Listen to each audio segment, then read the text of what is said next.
Welcome to the Tech Talks Daily Podcast, where you can learn and be inspired by real-world examples of how technology is transforming businesses and reshaping industries in a language everyone can understand. Here is your host, Neil C. Hughes. Welcome back to the Tech Talks Daily Podcast, where on this show, I must admit, I love exploring how shiny new emerging technologies such as 5G, AI, machine learning, blockchain are all converging to reshape our future. But confession time. As an ex-IT management guy, I'm also quite interested in governance, risk management and compliance and all the things that come with that. You can take the guy out of IT, but never IT out of the man, right?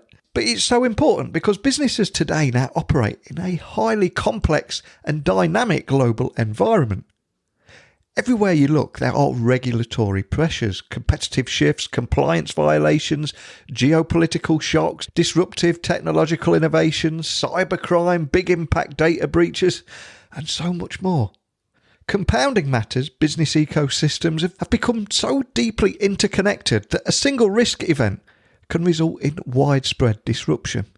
That is why an integral approach to governance, risk management and compliance is so critical, because of course it helps organisations anticipate, understand and manage their risks in a holistic manner.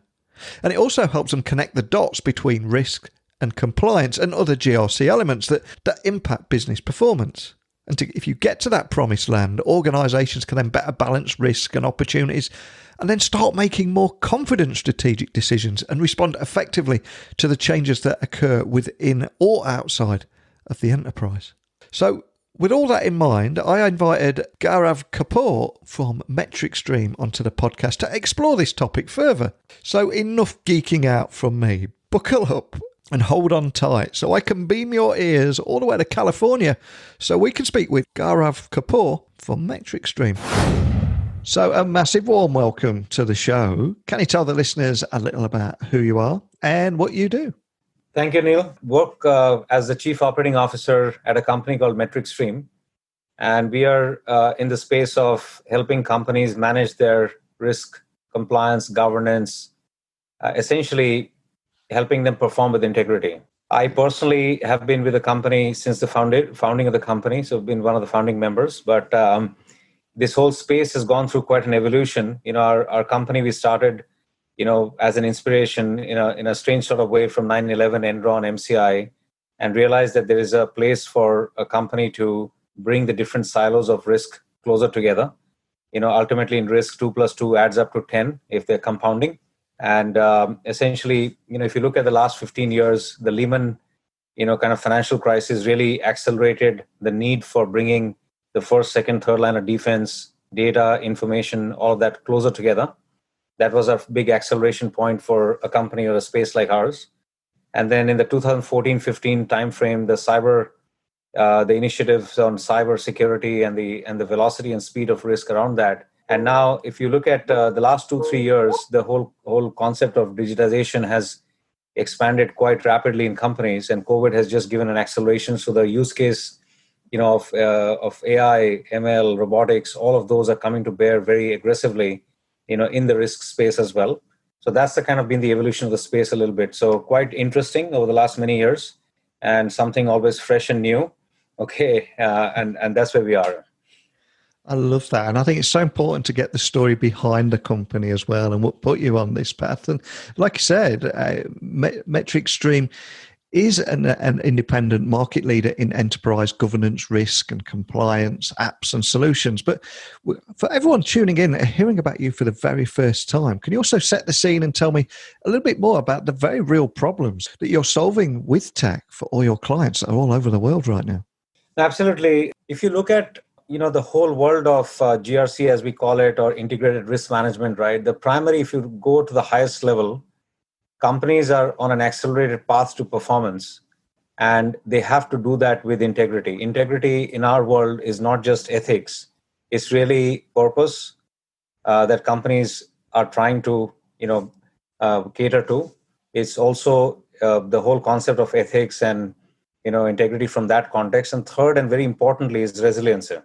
So as you see how the world is evolving, there's a lot of companies, and I don't necessarily want to name them, have grown really rapidly, have performed extremely well, but have got hindered because either some ethical issue, some harassment issue, some brand issue, privacy issues have actually plagued them, right?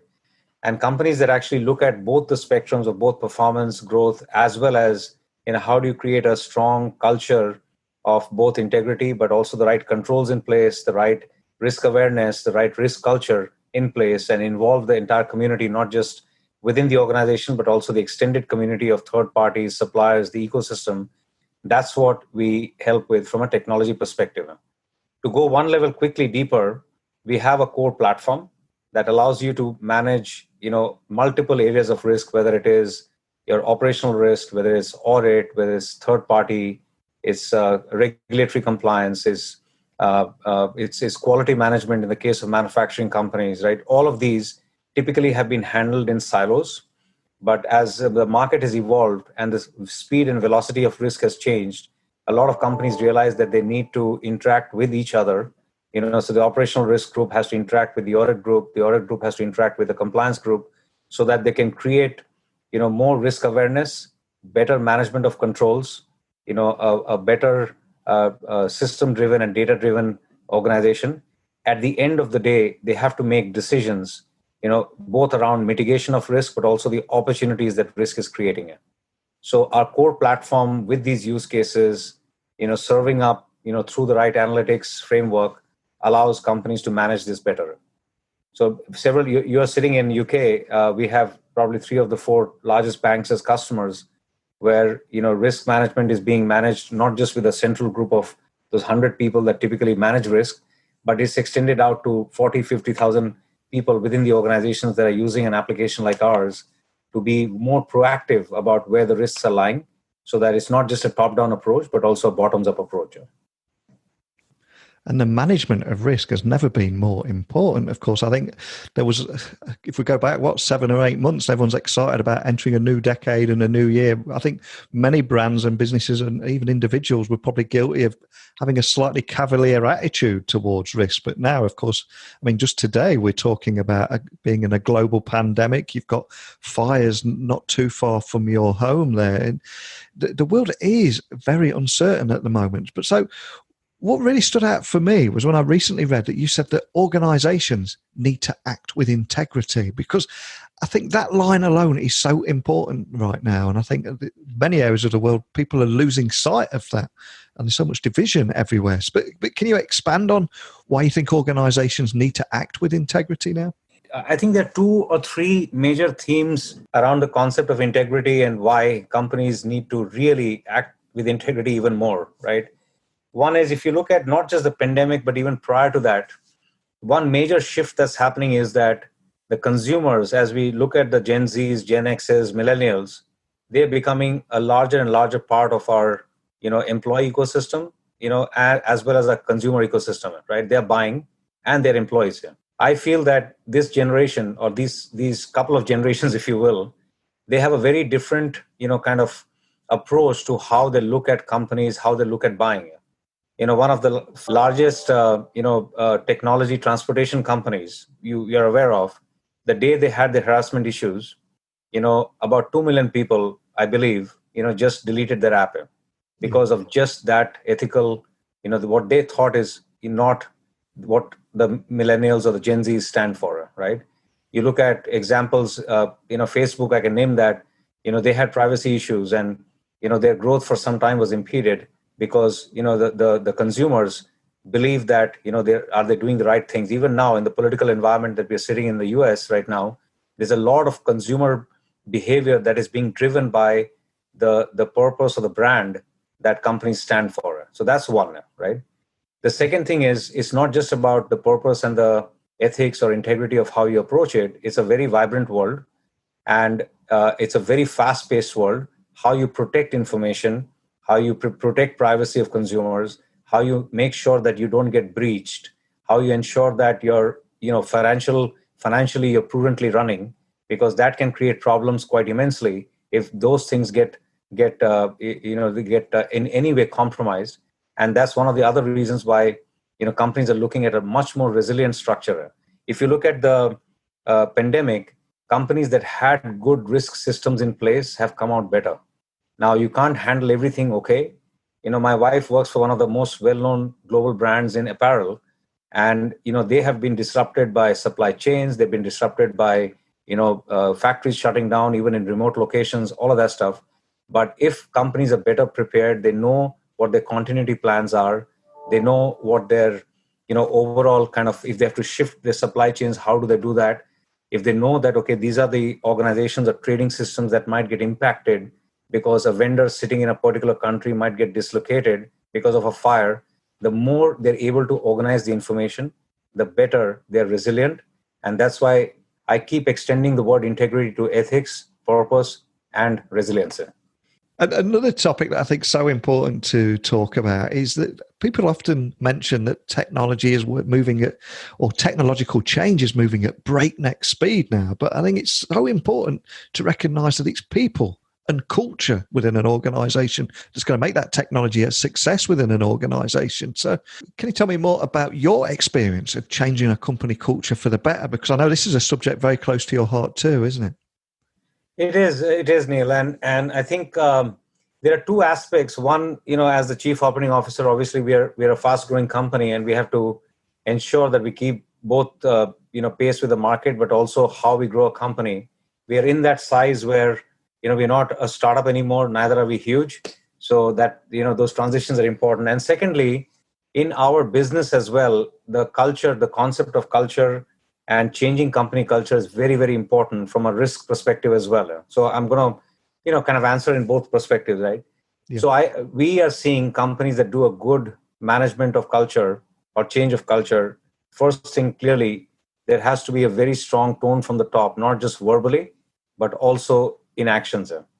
And I've given you some of the examples of other companies in the last 10 minutes where the tone from the top was a certain way. They've had to change management to actually create a different tone of both performance, but also empathy, of inclusion, of resilience, all of that stuff, right? That's first. Yeah.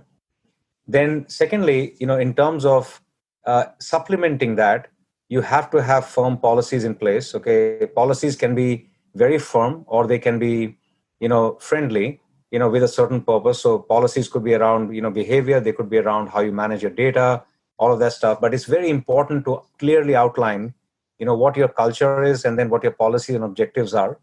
And then technology can be used for adherence. So we provide, for example, a pretty strong framework on how policies get managed in organizations, and there your adherence, how do you constantly, provide the employees or the extended ecosystem with bite-sized information so that they're constantly aware when they're working on something, not post facto. In the classical older world, what you would do is that, you'd check. You'd say that did people follow their expense policy or not? Or they'd check whether, when you're talking to a physician, you're a pharma company, did you spend more than $50? But they'll do it post assurance, right? Today, with technology, you can actually assimilate that in the daily work daily momentum or motion of work. For example, we have integrations into Outlook where if a pharma sales rep is going to have lunch with a physician, it'll pop up right there saying that, just reminding you can't spend more than $50 on the physician, as an example, right? And there's so many such examples where we can basically enable the front line, to be compliant, to be aware, not even compliant, to be risk aware, right at the outset of what they're performing versus a post-assurance function. Last thing I'll tell you, Neil, is that very, very importantly, listening, to the employees, listening to the third parties is very important. A lot of companies do not do that. Culture is not just about a one-way, approach. If employees are heard, they assimilate the culture better. If employees are heard and things are acted upon, and it's a closed loop mechanism, the best companies, I feel, even in a risk awareness culture, that the best companies, they're listening very carefully, to the front line, because the front line knows the risks the better than any risk officer. They know on the ground that this person who walked into my branch, put in 9,999 pounds versus 10,000 because they're trying to avoid that anti-money laundering limit, essentially, right? So things like those. So if you empower the front line and make them very much part of the cultural kind of tone that you said a lot better. And I think there is a real thirst for change at the moment. So with that in mind, can you tell me a little bit more about the importance of investing in holistic, regular assessed governance, risk and compliance programs and ethical technologies too, and how it will help keep an organization on the right track, not just during this pandemic, but of course beyond too? I would say that there are 2 or 3 aspects to this here, right? One is that a holistic program gives an enterprise view versus a siloed view. So what that essentially means is that, it spans across multiple, functions, domains within the organization, to make you better prepared for what is coming. That's one. The second thing is, you yourself mentioned that technology is advancing very quickly, not just risk technology, but technology is disrupting the way people have been operating for a long time. You look at AI, you look at ML, you look at automation, you look at, blockchain, you look at, even in the core businesses, how digital health is getting disrupted right now, based on the pandemic is a big movement in organizations here, right? So what a GRC or risk management governance ethical program allows you to do is to ensure that you don't go out of band when you're making those changes, when transformation is happening, right? It allows you to keep things in check. It allows you to pre-think about the controls. Even the regulators right now are falling behind at times on the disruption of technology. They don't know today how to, necessarily regulate a new fast-moving fintech, okay, that is changing the way money transfer happens there, right? You got these companies like Monzo, TransferWise, all of these companies emerging so rapidly, Revolut as an example, they are really disrupting the market in the way, capital allocation adequacy was being managed. So what GRC systems do is, if they are well architected, they allow you to actually create an opportunity, to increase your growth performance without compromising, what you need to do on the control side. You've woken my curiosity there. So do you think organizations also need to transition from standard checklists to understanding the objectives of exactly what they're trying to accomplish? Because it seems that, again, there's so much change at the moment now, and everyone's moving towards data-driven decisions and getting rid of those archaic processes. So there just seem to be so many areas ready for improvement, isn't there? The checklists are just the baseline, Neil. And the how the market has evolved and the pandemic has opened our eyes completely. Classically, checklists are for what the known knowns are.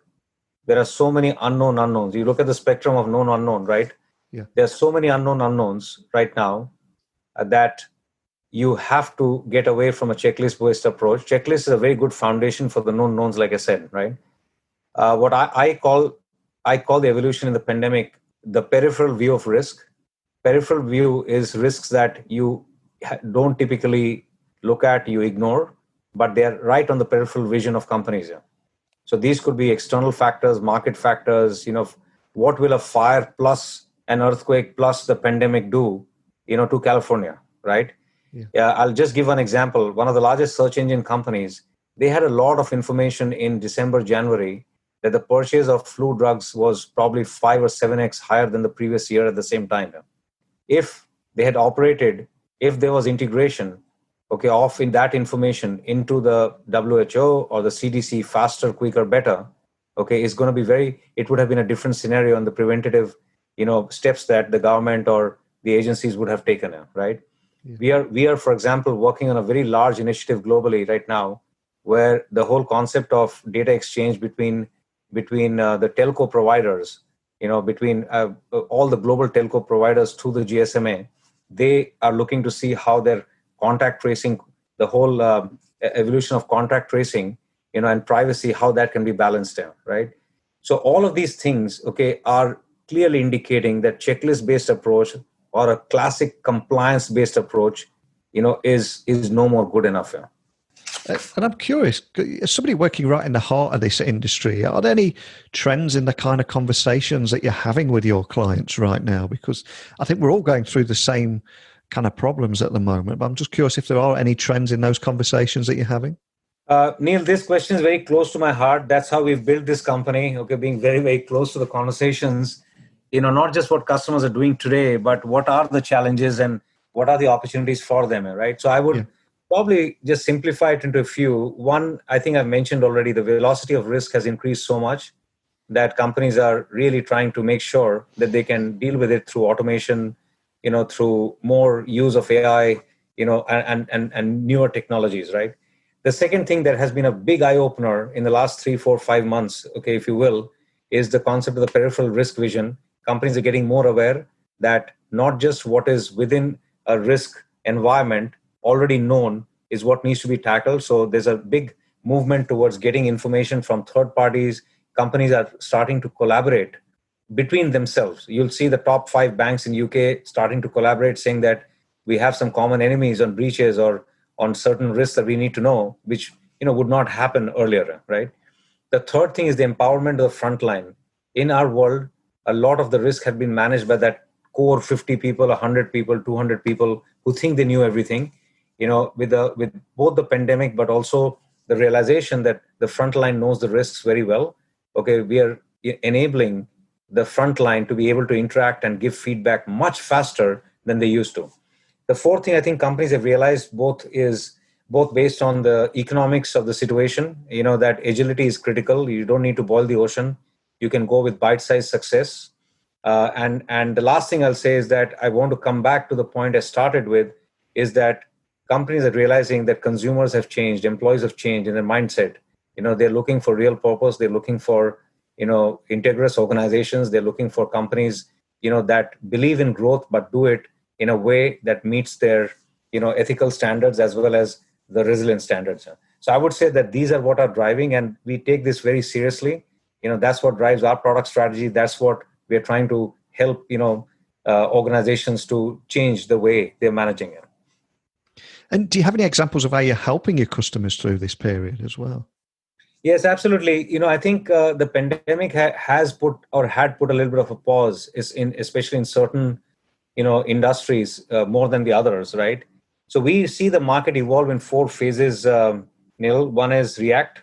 Companies are reacting, managing the impact of the crisis, keeping employees safe, work from home, all of that stuff, right? So that's the basic thing that they have to take care of, which many companies are coming out of that, but that was the basics here. We're helping them manage their continuity programs. We're helping them manage, their communication channels and making sure that's not disrupted through cyber breaches, etc. That's the first phase here, right?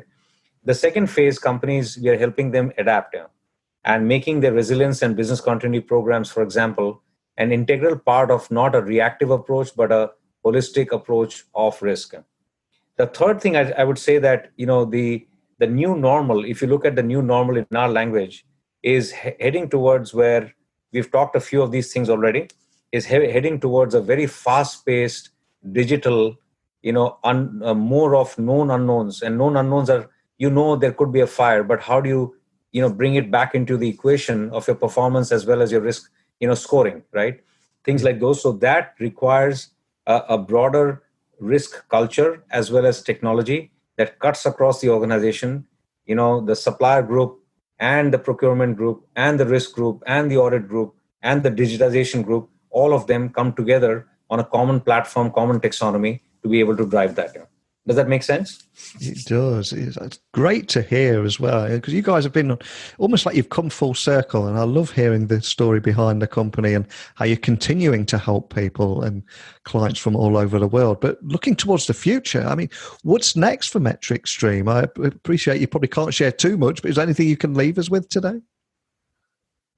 So Neil, I think, we have been, like I said, a little fortunate. There's a lot of passion in the company around two things.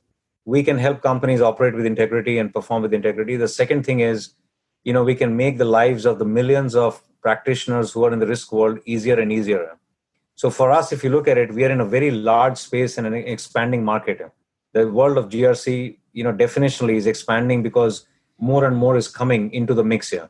Today we do financial, we do, obviously cyber, climate is coming to the fore. More and more as part of this, whole awareness around environment. So we on one side, we look at how we can cover the entire gamut of risks in organizations.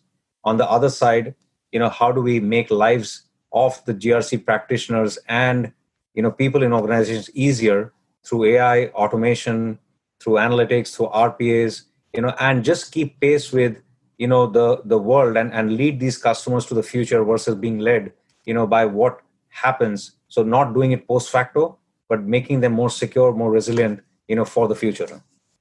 What I've loved about chatting with you today is your passion and the heart behind the company really seems to shine through in our conversation today. And for other people listening, if we've got businesses or anyone listening that would like to find out more information about the work that you're doing or contact your team, what's the best way of doing that? Neil, we are a global company. The best way obviously is metricstream.com, but we have centers globally, in Europe, obviously in North America and APAC and Middle East and LATAM. So we are available on the website. There's obviously, once you go there, you can localize it more. Anybody who wants to get in touch with us, we'll be delighted to help. We are a company that helps, we're not just a software company. We want to ensure that the purpose we have created this company for, we can actually help a lot of people and organizations to serve that. Well, I always say at the end of every episode that technology works best when it brings people together. And there's so much I love about your story here, because I love hearing about how you're using technology. But the most important thing, I think, is that you were talking about the organizations acting with integrity and drawing from your own experiences of changing company culture for the better. That is where all the magic is done. So thank you so much for taking the time to share that. And of course, the passion behind your company as well. Thank you so much. Thank you, Neil. We look forward to talking to you again. A big thank you to Gaurav for explaining the importance of organisations acting with integrity, and also for taking the time to come on here and draw from his own experience of changing a company culture for the better. Because like I said in the episode there, it's not just about the technology, it's about the people and the corporate culture within that organisation. And I don't think we talk enough about placing ethics and integrity at the core of a business strategy and setting that tone right from the top. And investing in holistic, regularly assessed governance, risk and compliance programs combined with ethical technologies. For me, they are the secret ingredients to keeping an organisation on the right tracks, not just during this pandemic, but beyond. But enough of me returning to my geeky IT management past. Wherever you're listening in the world, I'd love to know your thoughts and your experiences on everything that we've talked about today, because that, I think, is where the real gold is. And if we can get your opinions on this podcast too and share some of your thoughts, maybe we can learn a thing or two together. So please email me, techblogwriter@outlook.com, my website, techblogwriter.co.uk. You'll find all my social channels, 1,300 episodes, where to work with me, etc., and so much on there. But it's your engagement that I'm keen to get from this, because I think we hit some really important spots in today's episode. But more than anything, just a big thank you for tuning into this podcast. I appreciate the time that you give me every single day. Something I don't take for granted, and that's why I'm so keen to open up my inbox to you all. But before I get sentimental, I'm going to walk off again into the sunset. So a big thank you for listening. And until next time, don't be a stranger. Thank you for listening to the Tech Talks Daily Podcast with Neil C. Hughes. Remember, technology works best when it brings people together.